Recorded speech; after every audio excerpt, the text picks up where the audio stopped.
win. You're in the bro army. You're in the bro army. For life. Oh, yes.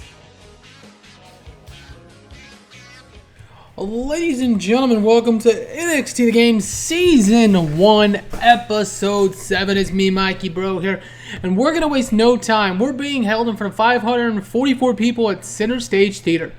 NXT Wrestling starts this week with Finn Balor, the jerk, who's being called back up to WWE, thanks WWE, and his protege, the NXT Cruiserweight Champion, the Irish Ace, Jordan Devlin. And I just found something.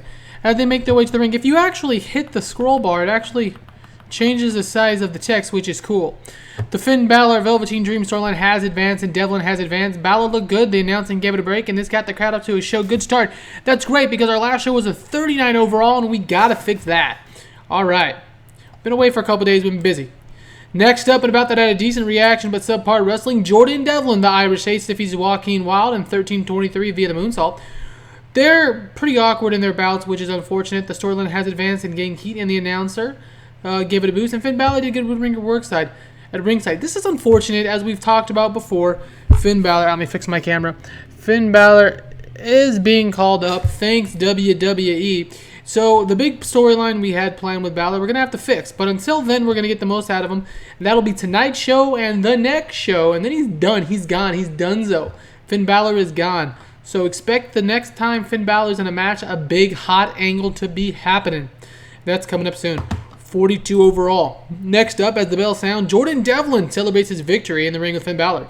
The two arrogantly play up Devlin's win, and Balor wraps the straps, the NXT Cruiserweight Championship, around the waist of his protege, Jordan Devlin. He's the best in NXT, Finn Balor would say. But Devlin was poor in the segment. That's not great. He didn't have a script. Serena Deeb could have done better. The announcing, though, was lifting the segments, and we've started the show off hot with Finn Balor and Jordan Devlin. All right, next up, Aliyah defeats Xia Li in 3:21 with the Magic Carpet Ride. Aliyah getting a victory here tonight. A 23 for Aliyah, a 25 for Lee. They were vocal. Didn't like either of them, but the announcing again carried us here. An 18 overall, though. Not great, ladies. All right, next up, the camera finds Damian Priest backstage looking directly into the camera, saying that Regal did the entire NXT universe a favor by granting me, Damian Priest, a match with Tommaso Ciampa at NXT TakeOver in your house, where he's sure to rid NXT of a psycho killer. Priest continues cutting a promo on Tommaso Ciampa, where Priest promises to defeat Ciampa at all and any cost at In Your House. Now, it's funny, for those of you who've been following around the series so long, hey, who called it? I did NXT TakeOver in your house before WWE even put it on television. So, gotta pat myself on the shoulder there. I thought it was a cool name. I thought the quarantine thing, and apparently they thought it too. So cool. TakeOver in your house is gonna defeat Priest and Ciampa. All right, next up, in a match that didn't have much heat and had terrible wrestling, Dominik Dijakovic defeated Babatunde, or Samson, if you will, with an overhead belly-to-belly suplex. 30 for Dijakovic. Babatunde only had a 21. They didn't like Dijakovic, unfortunately, at all. The announcing lifted the match, and, we're going to have to keep working with it there. It says Bivens are a poor combination with Babatunde, which I don't know how that got assigned, so we'll go ahead and remove him as manager. But regardless, actually, maybe Babatunde would fit with Ringu and Cigar. I don't know. We'll have to think about that. But as of right now, Dijakovic with the victory, 35 overall. Dijak with a huge victory here tonight on NXT as he continues down his path and upwards towards the mid-card era. Next up, we come back from the commercial break with NXT General Manager William Regal in the ring with James Drake and Zab Gibson as they promised to talk this week on NXT television. The Grizzly Young Veterans, that is. Gibson asks will everyone attention to turn to the screen, which shows dual 3 count on Lucha House Party between the Grizzly Young Veterans and the Breeze and Kendrick combo, and the referee awaiting Kendrick and after the match. Now, for those of you who don't remember, in our last episode, there was a fatal 4-way with the number 1 contendership for the NXT Tag Team Champion on the line, where dual pin counts between the Grizzly Young Veterans and Breeze and Kendrick, and the referee looking at Breeze and Kendrick, thus giving him the victory. Gibson asks Regal to make it right, in which Regal shockingly does, at least sorta. Regal says that next week it'll be the Grizzly Young Veterans versus Breeze and Kendrick, and if the Grizzly Young Veterans win, the NXT Tag Team Champion match at In Your House becomes a triple threat between the Brozowitz, Breeze and Kendrick, and the Grizzly Young Veterans. Wonder where we're going there. Alright, next up, in an extremely short match, Io Shirai defeats Jessie Kamea in 4:48 with the Cloverleaf 56-21. Announcing lifted the match, so not bad. Next up, and about that, had good wrestling and a decent reaction. Kushida defeats Kalisto in 13 minutes with the Kushida lock. 61 overall, not bad at all. It's the Lucha House Party. The storyline has advanced. 56 and 55 for Kushida and Kalisto. Those two put on a heck of a match here tonight. And speaking of which, as the bell sounds, Kushida celebrates his hard-fought victory over Lucha House Party's Kalisto as they shake hands. Serena D was terrible again. Serena D, big enough to stick it up. Michaels, Matt Bourne, Norman Smiley, they're all called up. So these people are going to really have to do their best to bring up the ratings here to help to save out. 42 overall here with Serena D helping out. All right, next up, we get a graphic confirming what we just saw from William Regal as the Grizzled Young Veterans, James Drake and Zach Gibson, will take on the Brian Kendrick and Tyler Breeze. And recall, if the Grizzled Young Veterans win, the match at In Your House will be a triple threat. 36 overall. All right, next up in a match, Mia Yim defeats Mercedes Martinez with an 8:15 guillotine choke. 44 overall here. Mia Yim getting the victory over Mercedes Martinez. Katz could have done better. Thank Ryan Katz. Probably why you're not getting called up either. 46 for Martinez, 40 for Mia Yim.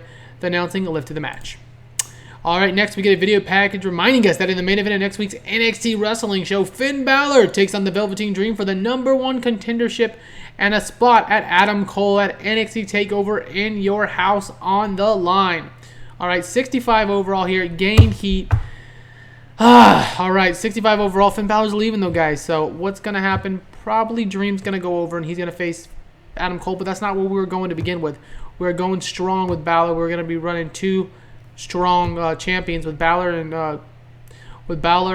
Devlin, his protege, kind of running roughshod over NXT. But I can tell you that, guys, now because we can't do that now. Balor's gone, so we got to figure out something here. It could be a huge out of nowhere angle, or it could be kind of just par for the course. Give it to Doe Dream and kind of get through TakeOver In Your House and go from there. But we'll see. I haven't made a decision yet.